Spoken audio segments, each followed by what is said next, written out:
Hello there, I'm James from James Does Things, and in today's video we're going to be doing a beginner's guide to making an eBay listing, specifically a buy it now listing. So a buy it now listing, if you're not sure the difference, is essentially it's a kind of a never-ending listing where you can sell one thing or you can sell 100 of that same thing, but it's a listing with a fixed price. You can have offers on it, but essentially it's not an auction, so it's kind of the other type of listing that you can do that's not an auction on eBay. So without further ado, let's get into it. So this is what you'll see when you come onto eBay. So if you go to eBay on your internet and then come down here on where it says My eBay up on the right, if you come down here to selling, and if you've ever created an auction listing, it's the same process to a point. So you come over here to listings. Don't worry if yours looks a bit different to this. I've got a business account, so my setup might be slightly different to yours. And you come over to create listing. Then the next thing you're going to do is type in the name of your thing, so something to describe it. This is actually what I'm going to be making a listing of today as a buy it now. This is actually the draft that I saved from making the auction in the previous video. We're going to use that again today. So we're going to type in Xbox One wireless controller. I won't go into it too much in this video because I talked about it a lot in the last video, but essentially eBay is going to try and guess what you're selling, and when you go onto the next screen it's then going to give you some options. If you find the exact match of the thing that you're selling, definitely click on it. But if you don't find the exact match, so the exact match for mine isn't here, then just do continue without match. So I'm gonna so for this example I'm going to pretend that mine is a used controller that's in good condition. So continue to listing. Always be honest about the condition. If it's not, I hate it when people do, oh yeah, it's new, or used once. If it's been used once, it's not new, so don't put that. Okay, so this is what you'll see when you come in. The easiest way, obviously, if you've taken photographs beforehand, that's the best way to do it. If you haven't taken any photos yet, if you're doing it on your phone, you can actually take photographs as you go. And listing things on your phone is actually the fastest way to do things now, but you don't get as many options. The other option is to come down here and click Save for later, if you've got to go away and take photographs. But for now, I'll assume that you've been following my other videos and that you've taken photographs and weighed your item and found a box for it already, etc, etc. So what we're going to do is we're going to, I'm just going to pick the photos that I chose earlier, and you can click on the box and go and find them, or you can just find the folder, find the photographs, select the ones you want and drag them in like that. Okay, I'm not going to go too much into too much detail about the photographs because I have done another video on that, which I'll link in the description. But essentially, this photograph here, it says here, you'll see it says main photo. That's the photograph that everyone's going to see when they scroll through all the different listings. So you want to make that photograph the best one. So I'm going to pick this one. This is the photograph that it shows, that sort of shows the best of what it is. So you just drag the photo you want. I could drag any of these. You can also rearrange them. So for instance, that's a good photo. That's a good one, shows the buttons. That one shows the inside. These other photos are so-so, they show the details and they show a bit more stuff, but this is the main one. So I'm going to click on that one. You can edit all of them if you want. Normally I would edit all of these photos, certainly these four because they look a bit dark. I'm only going to show you on this one just as an example. So the first thing I would do is crop it, so you get the maximum size of the photo in when people are searching through in the saved results. See, the photo's almost too good now, you can see dirt and everything. It's always good to clean things before you put them on sale. So, and then what I tend to do is I tend to tweak the brightness a bit and the contrast, just have a play around with them and do save. I don't tend to mess around with the other stuff too much. You can do auto adjust. Auto adjust is quite good. Sometimes it works really well, sometimes it's terrible. And that's it for the photos. So I've got my main thing and I've tweaked it. You could do the same with all the others, but you won't. I would ignore the Gallery Plus. Once upon a time that was quite handy and it was also cheaper. unless you're selling something that's worth thousands of pounds, or you're selling something that sells 50 items a day, then I don't really think Gallery Plus is good value for money, honestly. All it does is give you a slightly bigger picture as people scroll through. So yeah, so I would ignore that, and we'll come down to the title next. Okay, for the title, here it's got essentially what I typed in earlier when I was telling eBay what I was selling. So the things you want to put in here, essentially, I would say I use the 80-20 rule when it comes to the title. 80% of it wants to be search terms that people are going to use, sometimes even 100% if it needs to be search terms that people are going to type into eBay when they're looking for things. So the person who's going to buy this is looking for an Xbox One controller, they're looking for a wireless controller, they might be looking for a white one, because whites, maybe they've got a white Xbox, maybe all the other controllers are white, or maybe they're not. Maybe they haven't got a white one yet and they want a different controller. Anyway, so it's a white one. It's I'm trying to think what else I could say about it. It's a good working order. That's the sort of stuff I would leave towards the end. Is sort of the 80% should be search terms. So I'll tell you what, I'm gonna put the other names for it. That's the other thing. So technically it's called a controller, but back in my day when I was a kid, it was a joypad, and it was even a game pad. I'm not going to go so far as to call it a joystick, but I might put analog stick. Analog sticks, but actually maybe not. Just put analog, because sticks, they might think it's stuck. But then, so for the end of it, I'm going to put great condition. So I'm going to put just something at the end to make it, to set it apart from the other things that people are going to search for, because there's going to be tons of these on eBay. The other thing you could do is put something like, say if I'm selling this for £30 and brand new they cost 60, then you could put RRP £60 or something in there, just just something to give it not a search term, but it differentiates it from other people's ones, just a hook to get people in. So these things can be quite handy. These are part of the item specifics. So we're going to put color white in. Compatible product, yeah, we'll call it controller. For categories, control attachments, the category is correct. I'll leave that as it is. There is an option to put two categories. If you come in here to edit, you see you can put a second category, but you'll be charged double fees. So instead of paying 13%, you'll be paying 26%. So I absolutely wouldn't do it. It's very, very rarely worth doing this, in my opinion. For the shop categories, this only applies if you've got an eBay shop. So I'm going to just put other, because it's not the sort of thing I usually sell, honestly. So we're going to come down to the item specifics. These are great for being found in search, and also people use things like in this field to filter out stuff. So if we come over to eBay, just to give you an example of how the item specifics works, eBay can search for all of everything you put in here. Kind of gets searched by eBay when people type stuff in. So even if you've not put it in your title or your description, if it's in there and someone searches for it in here, eBay will pick up that you've got it in your listing. But where item specifics really kick in is on the left here in search. So for instance, you've got platform, Microsoft Xbox One, so that's what mine is actually for. So somewhere in here there should be a thing for platform. There we go, platform. So I need to be putting that in there. And it's good to do this for your item. If you're selling shoes, like Nike Air, it'll be completely different. Again, the two things, the main things are the size and the colour. So for me, I'm a size 10. Let's say I want a white pair, like traditional Nike Air. There we go.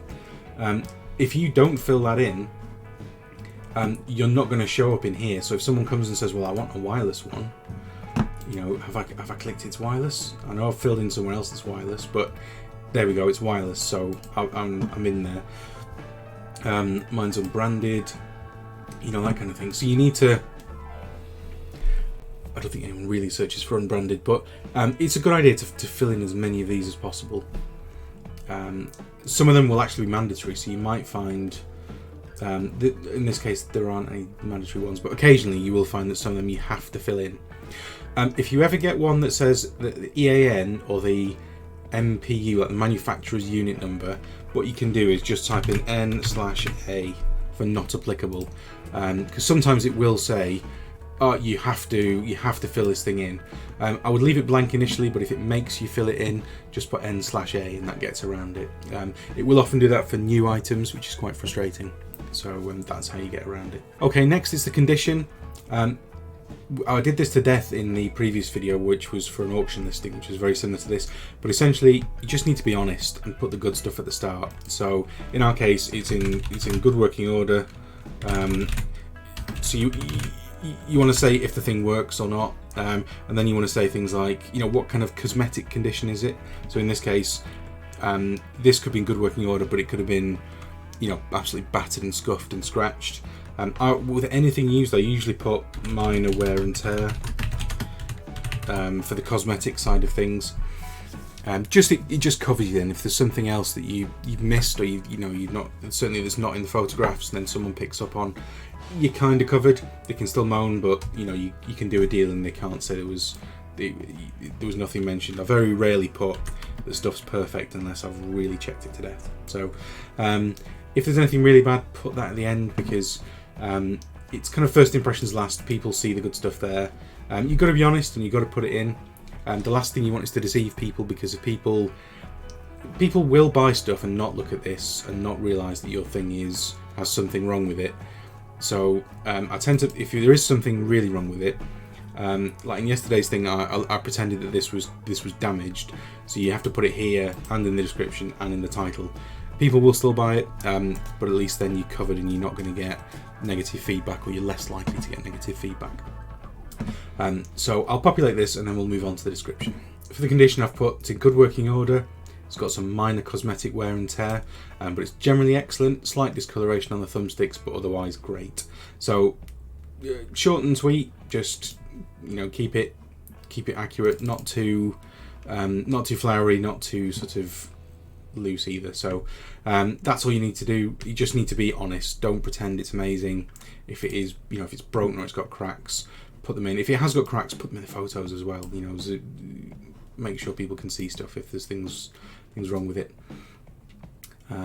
So yeah, okay. Now, so on with the description. Again, I did this to death yesterday, in the previous video, so I'm just going to breeze over this. Essentially, eBay can search the description of your listing.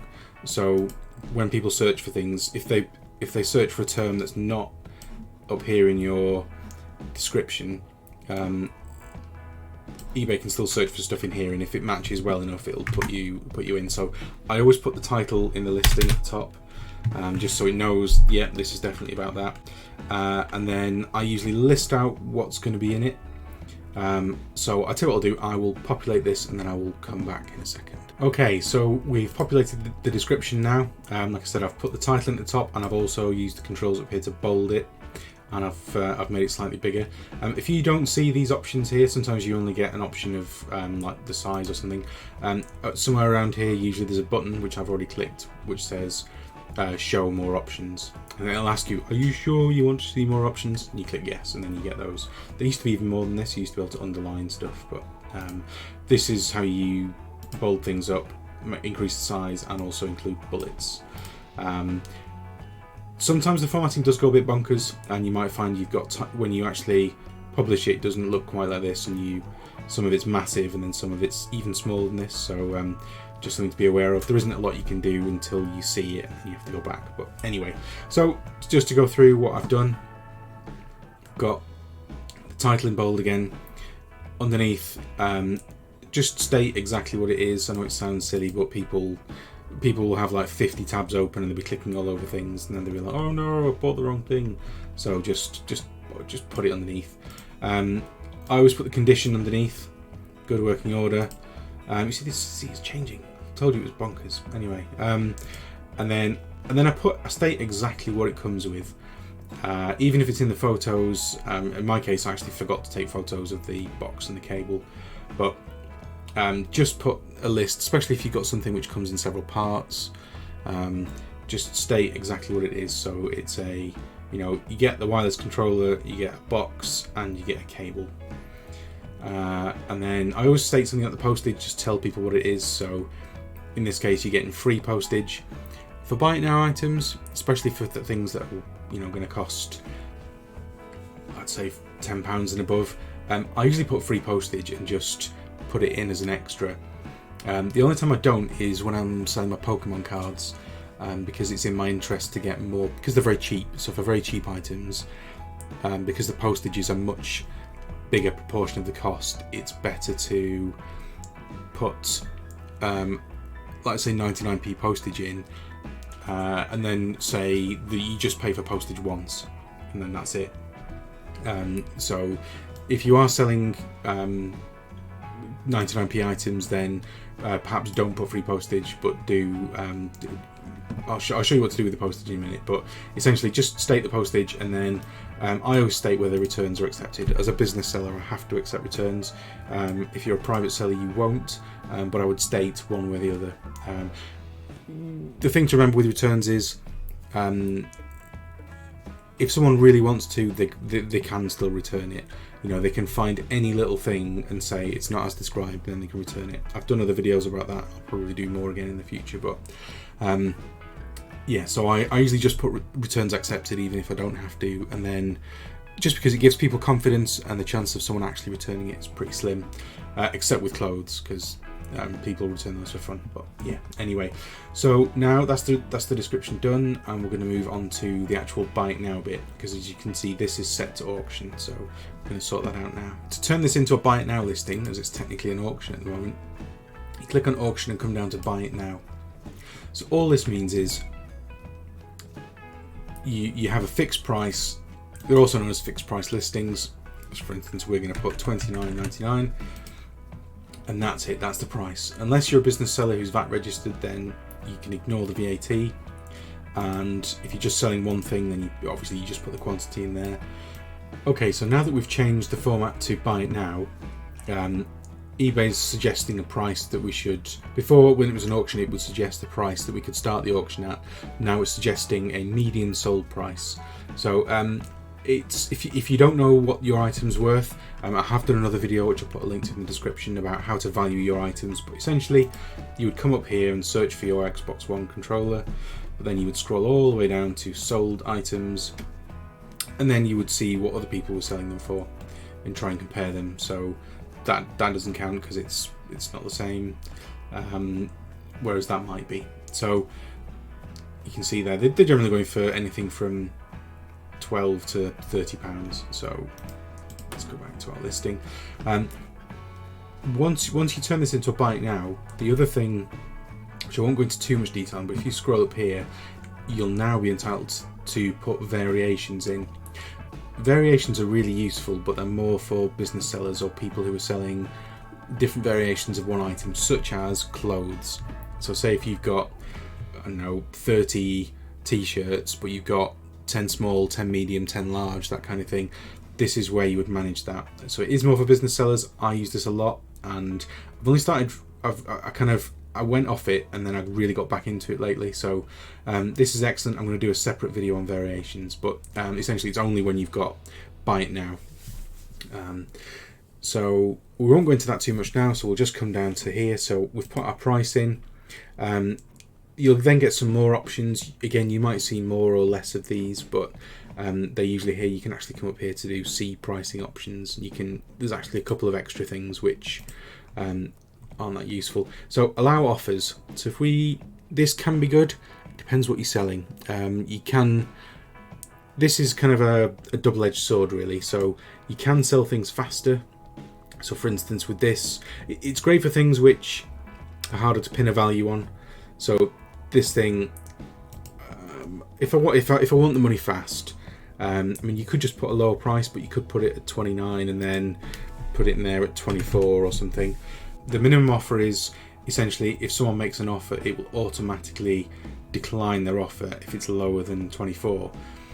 So if someone offers you, pretend that's blank, if someone offers you 25 or 26, then it will send you a message to say someone's made you an offer and you've got 48 hours to either counter offer, decline, or accept their offer. If you want the quick sale and you say, look, actually I want 25, but I'm going to put 30 because I might get 30. So what you can do is you can put 25 in there, and what that would do is then, if someone bids 24, you'll get a message saying someone's bid £24. If someone bids 25, it automatically sells the item. It says your offer's been accepted, and then that person needs to pay. So that's quite useful. Again, with this sort of thing, because it's a fairly defined, this controller, the prices are better defined, then I probably wouldn't accept offers. The other thing is with really popular items, so things like phones, Nike Air trainers, that kind of thing, you will get lowballers and sharks all the time, which isn't fun. You just get silly offers. If you put it on for 30, someone will they'll offer you £10 and then sell it, in the hope that you accept, and that they can just turn around and sell it back on eBay for £30. So again, I don't use this very often. It tends to be for more valuable things or things that are harder to pin a price on. So we're going to get rid of that. So no, alright, we'll leave it fine. eBay doesn't want to. These things can be a bit temperamental within eBay sometimes. Multi-buy discounts. If you're a business seller, these things are brilliant. So particularly if you're selling lower value items as well. Obviously I sell Pokemon cards. These are brilliant when you combine them with where's it gone? With variations. So if you I have listings. In fact, I'll show you one of my listings. Okay, so we've just come into my shop. This is the back end of my shop. Here you can see these 4 listings are all 5. These are all variation listings. So here it says this has got 16 variations, that's got 9 variations, that's got 15. I've got some with like 40 odd, I think, 36 variations, 29. So I use these quite a lot, and you can see the views on them. This has got 740 views. If I go further up to some of my single cards, some of them have got 0 views and they've been up for a few months. But when you bundle them in with other cards, so this particular one has a very popular card in it, which is a Charizard, and because of that, it gets a lot of views. But as well, I've sold all these other cards. I've sold out of them. Some of them I've sold out of them multiple times as well. So so this, when combined with here we go, so multi-buy, I always make a point of mentioning it, up to 20% off with multi-buy. So people come in, they're looking for this one. I've got 2 available. I've only sold one of these, but I must have sold like 20 cards off this list already. How many have I sold? 19 sold already. So people come in, but they regularly buy 3 or 4 things at once. Because of this. So the multi-buy is an incentive to buy more than one thing, especially when they're cheap. So it's a really powerful thing to use. Obviously in our case we're just selling one second-hand joypad, so it's not that applicable, but in general this is a brilliant thing, especially if you're thinking of if you are an eBay seller already, or if you're thinking about selling on eBay. This combined with variations, or this, if you've got lots of one thing, this is absolute gold. It's really made a massive difference to my shop and my sales. So we're not going to use that in this case. So I'll show you what would happen is you can change this, and I think I need to do a separate video on this, because it's just you can go really in depth with it. But essentially you can change it so you can give people like a 50%, you can give people an 80% discount if you want, which is completely bonkers, but it's doable. So I'm not going to touch that. I'm leave it at 49. In the past I've done things where people buy, if they buy 5 items, they get them all half price. Things like that. You can do some really cool stuff with it. So scheduling your listing is the next item. This isn't that relevant for Buy It Now listings, I don't think. This is crucial for auctions, but it's not as relevant for Buy It Now. So this will cost you 15p as well. Essentially, this determines when your listing will end. Generally, I would ignore that for Buy It Now. Sell as a lot. So again, it's not really relevant for this.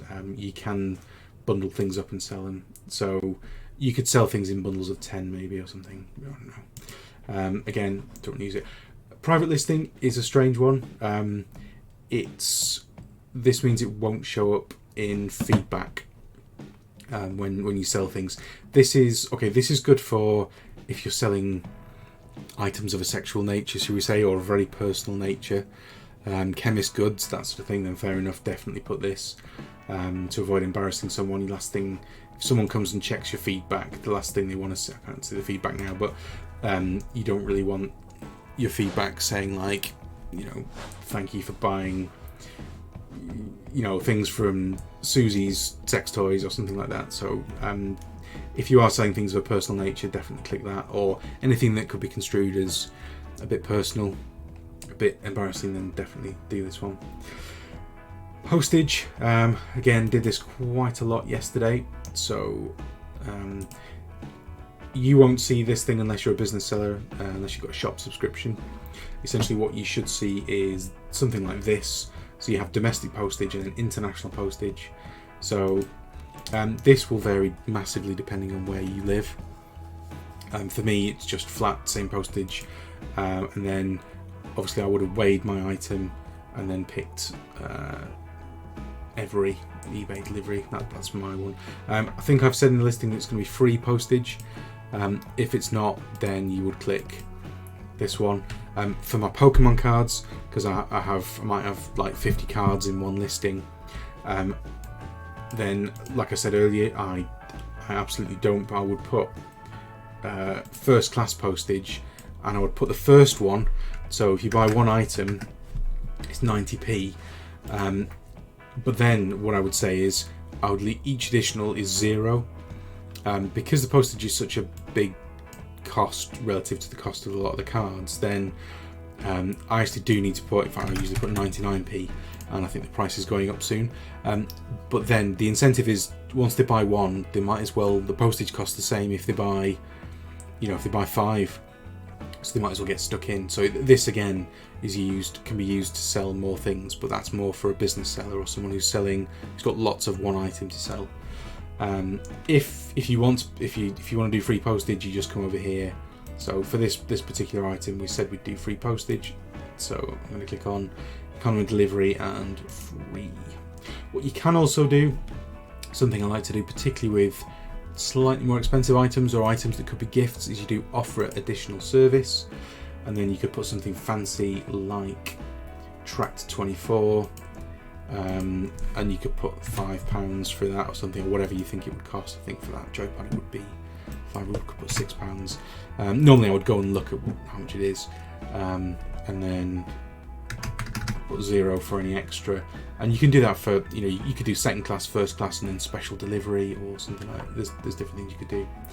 Dispatch time, you need to pick one of these. I always put 1 working day, and then international postage, if you've got the option to send it with a global shipping program, again that might depend on, I don't know if you can do that if you're not a business seller, but maybe you can. Also it might depend on where in the world you live. I live in the UK, so this is a great option for me. It's hassle free. All I have to do is send it just like I'm sending something to another person in the UK, but it's actually just a big warehouse near an airport, and they fire it off all over the world, wherever it needs to go. If you are doing international postage, you can do rates and things like that, and you can set zones. So you can come in here and you can say, well, I'll choose a custom location, and you could pick specific countries you want to send stuff to, things like that. What I tend to do is, because it is a much bigger risk sending things abroad, certainly I've found in the past. So I live in the UK, so I would find out how much it would cost to send an item that weighs yay much to Australia or New Zealand, and pick international tracked, because it will go missing if you don't. And then I would put like, it's something like £18 or something, so it's actually prohibitively expensive, honestly. But I find with most of my items there's a big enough market for them in the UK. When I used to sell collectible coins, I did used to get a lot of interest from abroad, particularly selling things like American coins and British coins, and I sold them all over the world, like Japan, Italy, France, America, Australia. Anything going abroad that's worth any money is likely to get stopped by customs in the destination country, and then it depends how efficient the postal service there is as to whether the person who's meant to be receiving it gets any notification that it's been stopped for customs. I have had that a lot in the past. Lots of stuff disappears or gets held up for months. So definitely if you send anything abroad, put tracked unless it's worth peanuts. So there you can do rate tables if you live in a big country that's got different rates for different zones. Then you can do some fancy stuff in there. I'm not going to, so I'm going to click cancel. And the last thing, promoted listings. This is, I need to do a bit more research on this because I use it a lot and it does help. You do get more views. I don't know if it's worth it, because if I click on promoted listings here, straight away it gives you this suggested figure. Essentially and this is a portion of your, so if I put the minimum, this is actually a portion of your sales. So you're saying I'm willing to commit 2% to this item, but it's not 2%. It's 2% plus VAT, so it's 2% plus 20% of 2%. So it so if you can max this. This goes up to 20. So that 20 is actually 24% on top of the 13% you're already giving them. So it is useful and it does work. When I use it, I do sell a lot of things through sold listings, but now I've started to rein it in a bit, because you do notice it. It's suggesting 7%, but that's going to be nearer 9% with so 7, so it'd be 0.7, 1.4, yeah. So 7.6% would be more than 9% after VAT on top of the 13%. So straight away, 21% of the cost of my item will be disappearing. So yeah, try it out, use it with caution. I think I need to do a video with this where I actually test it out with two similar things, but that's for another day. So that is essentially how you do it. Payment, I always just put eBay payments. I don't even know if you can do anything different to that. No, I don't have an option. You used to be able to do payments with PayPal and things like that, but they've stopped all that. Charity, this is quite a good thing. So you can donate a percentage of your charity. And you can just type in, so if I did Cancer Research UK, it's the one I would usually pick, and then the percentage, you can donate any amount you want. I've heard that it does bumps your ratings up, or it bumps. It's certainly beneficial anyway. So if you want to donate something for charity, then you can do. And then if you're happy with doing everything, I mean, first I always click preview. It doesn't always work.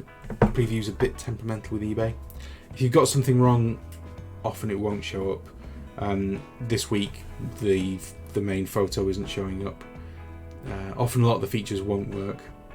You see there saying 10% of this will go to Cancer Research.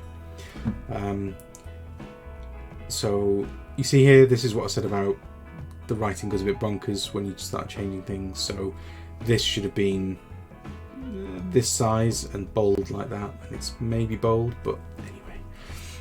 Point being, it looks, there's no major spelling mistakes. It's got everything in it. Just look a bit silly actually. So let's see if we can solve that. Yeah, never trust eBay. So we're going to enter there. Bold that up. We're going to make all of this. If I just click 14 now, eBay thinks it's already 14. It doesn't always change it. So what we're going to do is we're going to make it 18, and then we're going to make it 14 again. And then I think this was all tiny as well, wasn't it? So we're going to make that 18 and 14 again. And that I think was about the right size. So let's try that now. Preview. Oh, so there you go, didn't work at all. Preview. Come on, eBay. Still doesn't want to show me a picture. It will show up if we do it properly. And there we go, so the writing has sorted itself out. And that looks good. And that, like 90% of eBay listings, particularly private sellers, don't do any of this, and you just get tiny writing. So straight away, someone comes into your listing, you know, I can see all this stuff. I don't have to go rummaging around. I don't have to ask them any questions. So straight away, you're, you know, you're already winning.